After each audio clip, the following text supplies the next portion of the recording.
It's a time for more packages from China. Let's go. Hey guys, welcome back to the channel. It's awesome that you're tuning in. So in this video, we are going to take a close look at the Gamebox Power M9. But the question remains, what are we going to get? So the reason I was making these videos is just to help you out to find, let's say, the good stuff. Because most of these handhelds have a lot of issues. And I'm hoping always like people see these videos before they are going to buy something like this. But most of the time you will be disappointed because you're burning away a lot of money and you're going to get a piece of crap. Here you can see like we have different versions out there. I'm going to get the black red edition. It also comes with SUP. The only thing you're going to get like letters SUP on it. Nothing to do with SUP or Supreme, but you're just doing it because over there they are just freaking naughty.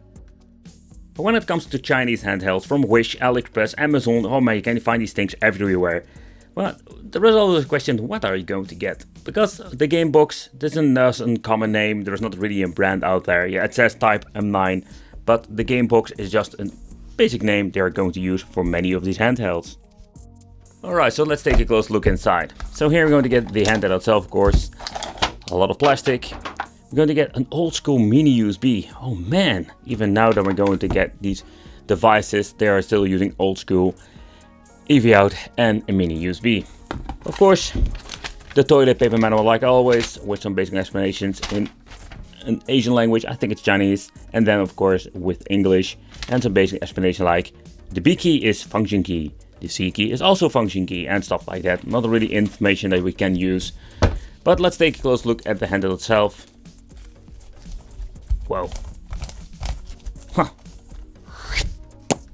So let's take a close look at it. Oh, see, this is what I mean. Like they call it the Gamebox M9, but here it says 16-bit.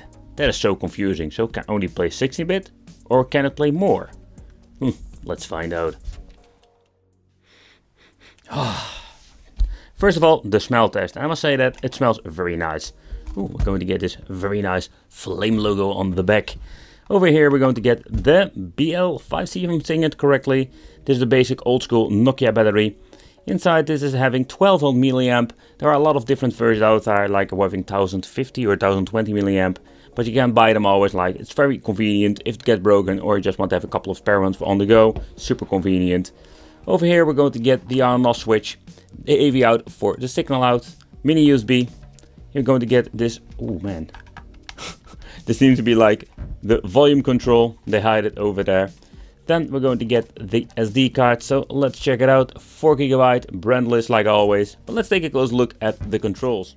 Okay, so the control itself here at the left, we're not having a D-pad at all. We're going to get the slider joystick. I can say like it's similar to the PlayStation Portable. And I'm going to get 6 buttons, home, select, start, and that's it. And of course, at the back, already shown you, but I'll show you again, there are no freaking shoulder buttons. Or back buttons in this case. But that was like the problem with these devices. So they are limited to the controls, but the question remains, what can we do with it? Because sometimes it's so super confusing, and not only confusing, it's like, what are we going to get? And is it even running the emulation pretty good? So let's turn it on. This is the 3-inch display, and I must say that it's not even a very good display. Oh great, there's not enough power. Oh boy. Okay, so let's take a close look at the menu itself. First, let's zoom in a little bit, because we're going to get a very glossy, annoying front glass, and this is like just plastic, no Gorilla Glass whatsoever, so it will scratch up very easily. Over here we're going to get the thumbnails. The thumbnails cannot be changed out. It's like, this is what you see, it's what you're going to get. Support for NES, GBA, Mega Drive, Super Famicom, and MAME. And over here we can go to the settings. We're having here normal settings. Now the normal settings is just like language, product information, factory default, and here we can choose which output you want to use. The LCD is like the LCD, and the NTSC and the PAL is basically like the signal output. Okay, let's go back, let's press home, power settings. Here we're going to get this more like, that closes the screen, or just automatically go off if you don't use it. That's it, that's the only thing that we can change out. No software updates, nothing at all. So let's try some games and let's see how it's running. Okay, so first up let's start with the NES part.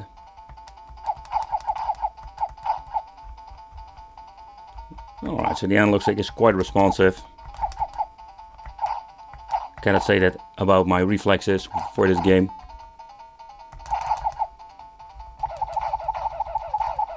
And there are no turbo buttons, only having like A and B for functional. Huh. Seems to be working just fine. And when I'm pressing the home button, then we're going to get the option to do a quick load, quick save. I've seen this before with let's say many of these. Next up, Game Boy Advance. And most of the time they mess it up with this system.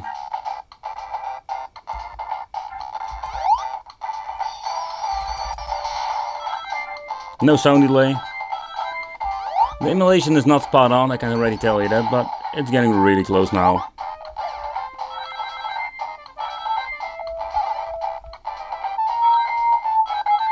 You can see like minor hiccups, but that's it.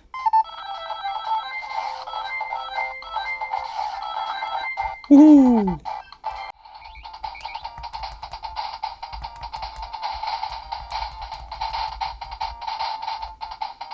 You can listen to the soundtracks of the Sega Genesis. Oh, for a cheap device, I'm surprised.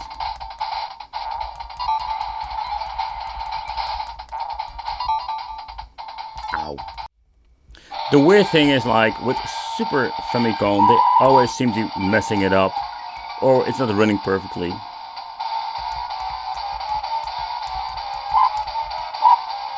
Well, now with this game and this version, they fixed a lot of issues. But don't get me wrong, is that it will not be perfect, especially when it comes to Super Epic game.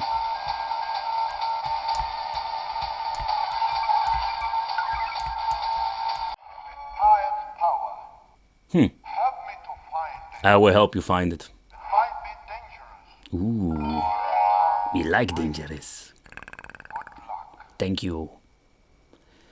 Okay, so what I'm curious about how this will run when it comes to MAME, because MAME is always like this problematic. The same with Super NES.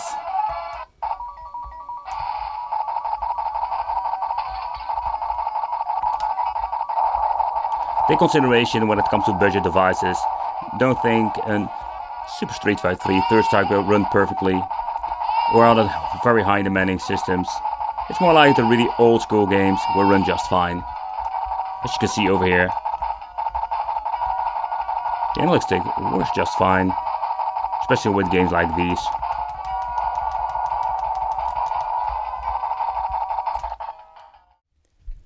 Okay, what I find like the biggest downside to these devices, so now I try to put them on the other display, and even if I manage to get it on the display, if I accidentally like touch this freaking AV out cable, it will reset the system and it doesn't go back to the system itself, or sometimes it does go back. It's just a messy situation. Here you can see like it doesn't even work at the moment. So the AV out functionality, it seems to be working sometimes, but when it's working, oh boy, you need to be very careful. So let's plug it in again. And you can see like it doesn't even get a signal or whatever. So it's kind of weird, man. It's kind of messed up. Okay guys, so let's do a quick teardown. By the way, you can see all of my fingers on the display, everything like it's a freaking nightmare, man. So let's do a quick teardown. I already said it, like repeating myself. Teardown, teardown. Let's rip this bloody thing apart. I think like the only thing that we need to do are removing the 6 Parkers over here. Some of these devices are like glued together or maybe click together, but I'm hoping this is not the case with this version. Number 5. And of course then the last one, number 6. Okay, so let's lift it up very carefully. So this is just the top shell, nothing attached to it. Over here, what are we going to get in the inside? The scrolling wheel. Okay, there's not a lot of information. Let's remove the SD card to be sure. Sometimes I accidentally like completely destroyed it because I slightly bent it when you're trying to lift out the PCB. And there was only one screw for the Parker in the middle that keeps everything in position. So in my opinion, that's not a very good construction. I've seen with other game boxes, the only thing they had like a couple of them lay all over the PCB. Let's see if we can lift it out, because I want to see what kind of chip and stuff is inside. Oh man, it struggles big time to get it out. Something is holding it back. I don't know what it is. The speaker is loose over here. Oh yeah, I know what it is. I got a brain fart, my friends. I need to remove this bloody thing so I can just lift it out. That was the thing. Yeah, we could have a brain fart, absolutely. So over here, this is the other shell. This is just normal plastic, nothing special. The speaker hole, and they're going to get this gigantic cheap membrane system like in the old days, only they're using different kind of quality now. Okay, there's one big PCB. There is no information whatsoever on the chip. Seems like they send it off and that's it. There is not even like a freaking serial number on the LCD they are using. So that's it. You can replace the number. I can see here we're having right away a number. The LCD is from 2020 and this device is from 2022. So that's it, folks. That's the only thing that we're going to get from information. Sadly, there's no information when it comes to the chips itself. What do I think of the Gamebox M number 9 16-bit edition? So this is like the cheap to the cheap when it comes to these devices. And I must say the overall performance when it comes to the emulation, it's not, let's say, perfect, but that's what you're going to get with cheap devices from AliExpress. That's just a fact. I've reviewed so many of these freaking things. It's just something will never change. Only the emulation itself is slightly better if you're looking at the first generation of a couple of years ago. But still, they're getting, let's say, not really better. And there's another thing you need to take consideration. But then overall, what do I think of it? So I had some issues with this device that my display keep scrolling over here. Kind of weird situation. No idea why this is. It just did it after I unboxed it. I played around with it and it started to have issues like this. The TV out function also doesn't work and a lot of these minor problems. It's a little bit of a bummer, so consider like if you're going to get your cheap device like this, we will have some issues. So maybe better to save up some money and to get a real brand like Anbernic. I want to thank you for watching, consider subscribing, hit the little bell, become one of the Wicked family, and I will see you in the next video.